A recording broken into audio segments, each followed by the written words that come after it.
Muli isang mapagpalang umaga sa ating lahat. Tayo po muling magbabalik sa pag-aaral ng salita ng Panginoon at tayo po ay nasa ika-11 kabanata ng Aklat ng Mga Hukom. At dito nga po ay makikilala natin si Jephthah, ang hukom na ginamit ng Panginoon upang iligtas ang mga Israelita. Subalit, bago po tayo magpatuloy, tayo po muna dumulog sa isang panalangin. Ama naming Diyos na makapangyarihan sa lahat, muli kami nagpupuri at nagpapasalamat sa iyong dakilang pangalan, Panginoon. Salamat minsan pa sa pagkakataong ipinagkakaloob mo sa amin nang sa ganon ay aming mapagnilay-nilayan ang iyong mga salita. Samahan mo po kami, turuan niyo po kami, Panginoon. At danayin ko po na sa aming pag-aaral, ikaw po ang maluguran at maparangalan sa Espiritu at katotohanan. Sa iyo ang papurit pagsamba sa pangalan ni Jesus. Amen. Verse 1, si Jephthah ay taga-Gilead, isang matapang na dirigma. Si Gilead, ang kanyang ama at ang ina niya ay isang babaeng nagbebenta ng panandaliang aliw. May iba pang anak si Gilead sa kanyang tunay na asawa at nang lumaki ang mga ito ay pinalayas nila si Jephthah. Sinabi nila, wala kang mamanahin mula sa aming ama sapagkat ikaw ay anak sa labas. Kaya umalis si Jephthah at nanirahan sa Tob. Doon ay nagbuo siya ng pangkat ng mga taong itinakwil din ng lipunan at sama-sama sila sa pandarambong. Dito po makikita natin na yung background dito ni Jephthah. Anak siya ng isang prostitute. Itinaboy siya ng kanyang mga kapatid at tumira siya sa Tob kung saan ito po ay kasama niya yung mga taong palaboy or mandirigma ng mga panahon na yon. Mapapansin natin si Jephthah po ay bunga produkto siya ng broken family. Nakaranas siya ng rejection at saka ng injustice, subalit hindi ito naging hadlang upang gamitin siya ng Panginoon. Dito makikita natin maraming Kristiyano sa ating panahon ngayon na mayroong rejected background. Kagaya ng broken family, kahirapan, mga maling desisyon sa buhay, Pero tandaan po natin na hindi hadlang ang ating pinanggalingan para gamitin tayo ng ating Panginoon. Verse 4, sabi dito, pagkalipas ng ilang panahon, nilusob ng mga Amonita ang Israel. Dahil dito, si Jephthah ay pinasundo mula sa lupain ng Tob ng mga pinuno ng Gilead. Sinabi nila, ikaw ang manguna sa amin sa pakikipaglaban sa mga Amonita. Sumagot si Jephthah, hindi ba't nasusuklam kayo sa akin kaya ninyo ako pinalaya sa Gilead? Bakit lalapitan ninyo ako ngayong nahaharap kayo sa panganib? Ngunit sinabi nila, ikaw ang nilalapitan namin ngayon sapagkat gusto naming makasama ka sa pakikipaglaban sa mga Amonita. Gusto rin naming ikaw ang mamuno sa Gilead. Sinabi ni Jephthah, kapag isinama ninyo ako sa pakikipaglaban sa kanila at niloob ni Yahweh na ako'y magtagumpay, ako ang kikilalanin ninyong pinuno. Sumagot sila, oo, ikaw ang gagawin naming pinuno, saksi natin si Yahweh. Sumama nga si Jephthah sa matatandang pinuno patungong Gilead at ginawa siyang pinuno at tagapamahala ng mga taga roon. Pinahayag ni Jephthah sa Mispa sa harapan ni Yahweh ang mga patakaran niya bilang pinuno. Ayan. Dito mapapansin talaga natin, kapag kailangan ka, babalikan ka nila or maaalala ka lang nila kapag kailangan ka nila, Dito makikita natin yung pagiging natural na tao ni Jephthah kung saan nung nilapitan siya ng kanyang mga kalahi na galing sa Gilead ay ipinaalala niya yung pagtaboy sa kanya ng mga ito, Subalit ganun pa man ay pumayag din siya basta siya ang magiging pinuno, Makikita natin dito yung dating rejected, naging leader, Yung dating tinapon, siya ang naging solusyon sa kanilang problema. Minsan alam niyo ba na pinapayagan ng Diyos ang rejection para ihanda tayo sa mas malaking assignment, Kaya yung mga nararanasan nating rejection, it's God's preparation, para tayo ay maging mas kagamit-gamit sa Panginoon. Verse 12, sabi dito, si Jephthah ay nagpadala ng mga sugo sa hari ng mga Amonita at kanyang ipinatanong, ano ba ang atraso namin sa inyo? Bakit ninyo nilulusob ang aming bayan? Ganito ang sagot ng hari ng mga Amonita sa mga sugo ni Jephthah, gusto naming maibalik sa amin ang aming lupain sapagkat Nang dumating dito ang mga Israelita buhat sa Ehipto, kinamkam nila ang aming lupain mula sa ilog Amon hanggang sa ilog Habok at ng Jordan. Pinabalik ni Jephthah ang kanyang mga sugo sa hari ng mga Amonita at ipinasabi, hindi namin kinamkam ang lupain ng Moab o ng Amon. Nang umalis sa Ehipto ang aming mga ninuno, naglakbay sila sa disyerto patungong dagat na pula hanggang sa Kades. Pagkatapos, nagpadala sila ng mga sugo sa hari ng Edom upang humingi ng pahintulot na dumaan sa lupaing ito, ngunit hindi sila pinayagan nito. Gayon din ang ginawa ng hari ng Moab, kaya ipinasya naming tumigil sa Kades. Nagpatuloy sila sa paglalakbay sa disyerto, iniwasan nila ang Edom at Moab hanggang sa sumapit sila sa gawing silangan ng Moab sa ibayo ng ilog Amon.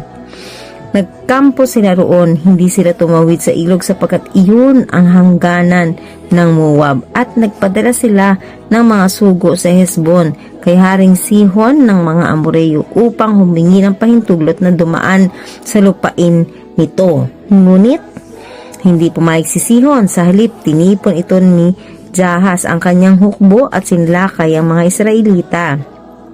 Ngunit sila ibinigay ni Yahweh sa kamay ng mga Israelita. Kaya ang lahat ng lupain ng mga Amoreyo sa dakong iyon ay nasakop ng mga Israelita. Buhat sa ilog Arnon, sa timog, hanggang sa Habok na sa hilaga, at buhat naman sa disyerto sa silangan hanggang sa Jordan sa kanluran.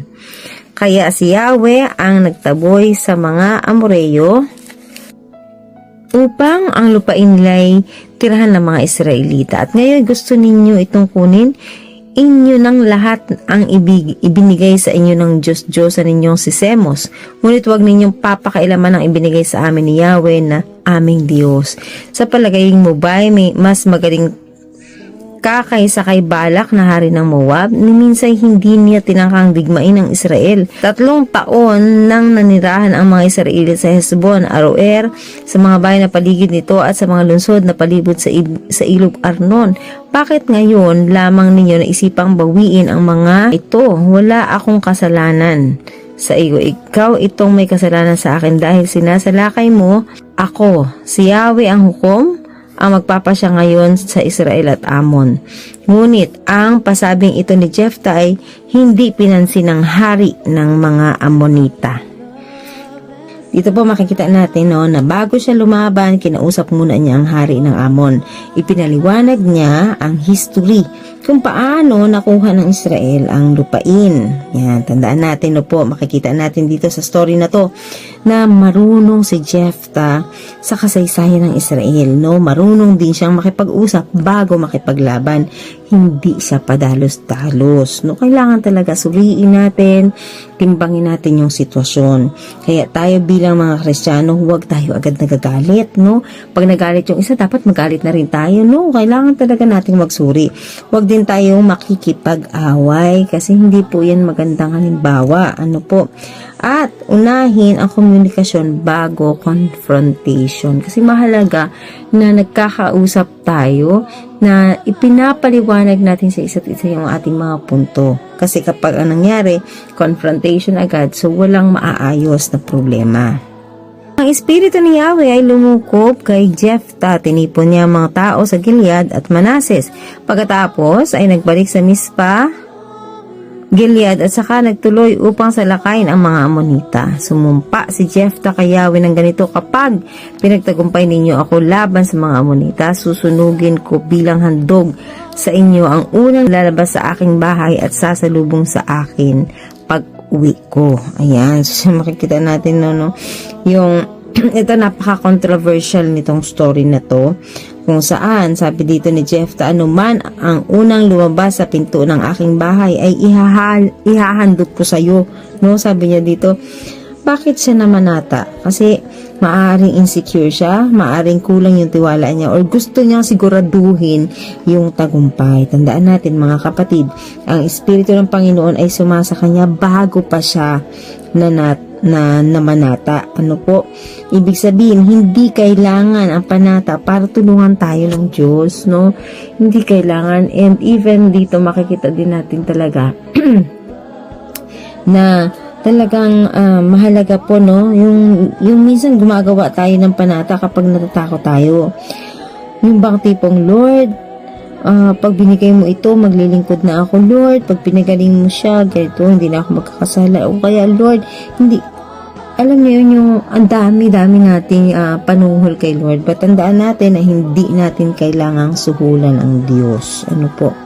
Sabi sa verse 34, nang magbalik si Jephthah sa Mizpah, sinalubong siya ng anak niyang babae na sumasayaw sa saliw ng tamborin.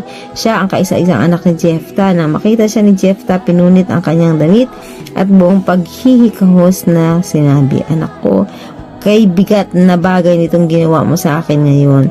Ang panata ko kay Yahweh ay hindi ko na mababawi. Ayan, ito ang sinabi ni Jephthah.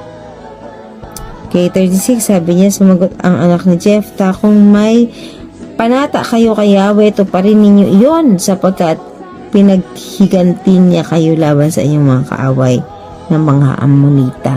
Ngunit may isa lamang po akong ipapakiusap sa inyo. Hayaan ninyong isama ko sa bundok ang aking mga kaibigan upang ipagluksa ko ang 2 buwan ng aking pagkabirhin. Pumayag naman si Jephthah na umalis ng 2 buwan ang anak niya. Nagpunta ito sa bundok kasama ang kanyang mga kaibigan upang ipagluksa ang kanyang kabirhinan sapagkat mamamatay siya ng hindi makapag-asawa.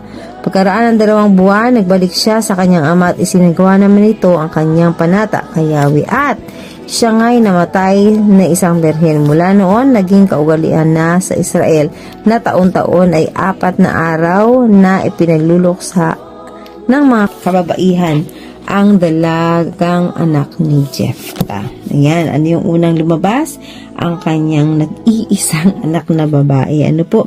Talaga bang inialay niya bilang literal na handog na sinunog? No? May 2 pong pananaw dito sa story na to. Una, yung literal na inihandog as a burnt offering kasi yun yung nakalagay doon. At meron namang isang interpretasyon na sinasabi na inialay sa habang buhay na paglilingkod at hindi na mag-aasawa. So, ano man po yung talagang katotohanan sa mga puntos na to, ang mahalaga po wala tayong i-declare na nangyari kasi wala naman pong specific na sinabi ng Bible, no? Kaya ano man yung interpretasyon na to, malinaw na nagbunga ng matinding kalungkutan ang kanyang pagdadalos-dalos na panata. Ano po? Tandaan natin na ang maling desisyon ng magulang apektado ang kanilang anak, no? At ang padalos-dalos na salita ay mayroong consequences. Now, ano yung matututunan natin dito sa chapter 11 ng Hukom? Number 1, yung Diyos ay gumagamit ng rejected, no? Si Jephthah hindi siya perfect, pero ginamit siya ng Diyos. Number 2, makikita rin natin na hindi lahat ng panata ay galing sa pananampalataya. Minsan, ito ay may galing sa takot. Yung takot tayo na parang, iniwan ka na ng lahat. Like that. Ano pa? Ang salita ay may bigat. No? So, be careful sa ating mga pagsasalita.